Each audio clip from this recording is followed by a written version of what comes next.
ಅವರ ರಾಜೀನಾಮೆ ಯಾಕೆ ಕೊಡಬೇಕು ಅಂತ ಕುಮಾರಸ್ವಾಮಿ ರಾಜೀನಾಮೆ ಕೊಡ್ತಾರಂದ್ರೆ ನಿನ್ನೆ ಆ ವೇದಿಕೆಯಲ್ಲಿ ಆ ಥರದ್ದು ಬರುತ್ತೆ ಅಂತ ನಿರೀಕ್ಷೆ ಇರಲಿಲ್ಲ. ಯಾಕೆಂದರೆ ಸಾಂಸ್ಕೃತಿಕ ಉದ್ಘಾಟನೆ ಸಂದರ್ಭದಲ್ಲಿ ರಾಜಕೀಯ ಯಾಕೆ ಸೇರಿಕೊಳ್ತು ಅನ್ನೋದು ಗೊತ್ತಾಗಲಿಲ್ಲ. ಜಿ ಟಿ ದೇವೇಗೌಡರು ಹಿರಿಯರಿದ್ದಾರೆ, ಅವರು ಆಮೇಲಿಂದ ರಿಯಾಕ್ಷನ್ನು ನಾನು ಹೇಳಿದ್ದು ಅರ್ಥ ಆಗಲಿಲ್ಲ ಸರಿಗೆ. FIR ಮಾಡಿದವರು ಎಲ್ಲರೂ ರಾಜೀನಾಮೆ ಕೊಡೋಕ್ಕಾಗತ್ತಾ ಅನ್ನೋ ಅರ್ಥದಲ್ಲಿ ಹೇಳಕ್ಕೆ ಹೋಗಿದ್ದೆ ಅನ್ನೋದನ್ನು ಹೇಳಿದ್ದಾರೆ. ಒಂದು ಸಲ ಪಕ್ಷದ ಹಿರಿಯರು ಮಾತಾಡ್ತಾರೆ, ಅವ್ರ ಬಗ್ಗೆ ನಾನು ಪ್ರತಿಕ್ರಿಯೆ ಕೊಡುವಷ್ಟು ದೊಡ್ಡವನಲ್ಲ. ಯಾಕೆಂದರೆ ನಮ್ಮ ಪಕ್ಷದ ಹಿರಿಯರು ಮತ್ತು ಅವರೆಲ್ಲರೂ ಕೂತ್ಕೊಂಡು ಮಾತನಾಡಿದ ನಂತರ ಆಗುತ್ತೆ.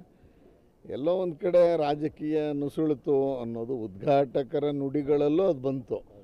ಅವರು ಒಂದು ಚುನಾಯಿತ ಸರ್ಕಾರವನ್ನು ತೆಗಿಬಾರ್ದು ಅಂತ ಅವ್ರ ಬಾಯಲ್ಲಿ ಯಾಕೆ ಬಂತು ಅಂತಲೂ ಗೊತ್ತಿಲ್ಲ, ತೆಗಿಯೋಕ್ಕೆ ಏನಿದೆ ಅನ್ನೋದು ಗೊತ್ತಿಲ್ಲ. ಆ ಥರ ಏನೋ ಬೇರೆಯವ್ರು ಯಾರೋ ತೆಗೆಯುವಂಥ ಕೆಲಸ ಮಾಡ್ತಿದ್ದಾರೆ ಅನ್ನೋದು ಏನಿಲ್ಲ.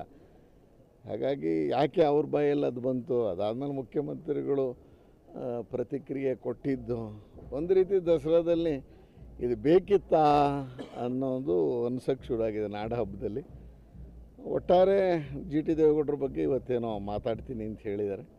ಅವ್ರು ಯಾಕೆ ಹೇಳಿದ್ರು ಅನ್ನೋದು ಗೊತ್ತಾಗಿಲ್ಲ. ಬಟ್ ಒಟ್ಟಾರೆ ನೆನ್ನೆ ಆ ಮಾತುಗಳು ಬಂದಿದ್ದು ಒಂದು ಸ್ವಲ್ಪ ಎಲ್ಲೋ ದಸರೆ ನಾಡ ಹಬ್ಬಕ್ಕೆ ಒಂಚೂರು ಕೊರತೆ ಆಯ್ತೇನೋ ಅಂತ ಅನ್ಸುತ್ತೆ.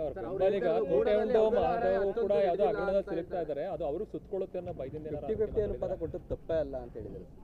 ಅಲ್ಲ, ಈಗ ಕೋರ್ಟು ಹೇಳಿದೆಯಲ್ಲ, ಕೋರ್ಟ್ ಏನೇನು ಮಾಡಬೇಕು ಅಂತ ಹೇಳಿದೆ. ಸರ್ಕಾರ ಯಾವ್ಯಾವ ಕಾನೂನನ್ನು ಮಾಡಿ ನೋಟಿಫಿಕೇಷನ್ ಹೊರಡಿಸಿತ್ತು ಅದು ಎಲ್ಲರ ವಿರುದ್ಧವೇ ಮೈಸೂರು ಮೂಡೋದಲ್ಲಿ ಆಗಿದೆ ಅಂತ ಆಗಿದೆಯಲ್ಲ. ಸಮಗ್ರ ತನಿಖೆ ಆದಾಗಲೇ ಅಷ್ಟೇ ಮಾತ್ರ ಬರೀ 14 ಸೈಟು ಅಂತ ಸುತ್ಕೋತಾ ಇತ್ತು. ಬರೀ 14 ಅಲ್ಲ, ಇದಲ್ಲದೆ 4865 ಸೈಟ್ ಇದೆ ಅನ್ನೋದನ್ನು ನಾವು ಪ್ರಾರಂಭದಿಂದನೂ ಹೇಳ್ತಾ ಇದ್ದೀವಿ. ಎಲ್ಲೋ ಒಂದು ಕಡೆ ಈ 14 ಸುತ್ತಮುತ್ತ ನಿಂತ್ಕೊಂಡು ಮುಖ್ಯಮಂತ್ರಿಗಳನ್ನ ಮುಂದೆ ಇಟ್ಕೊಂಡು ಮಿಗ್ದ ರಕ್ಷಣೆ ಪಡಿತಾ ಇದ್ದಾರೆ ಅನ್ನೋದು ನಾನು 2 ತಿಂಗಳಿಂದನೇ ಹೇಳೋಕ್ಕೆ ಶುರು ಮಾಡಿದ್ದೀನಿ.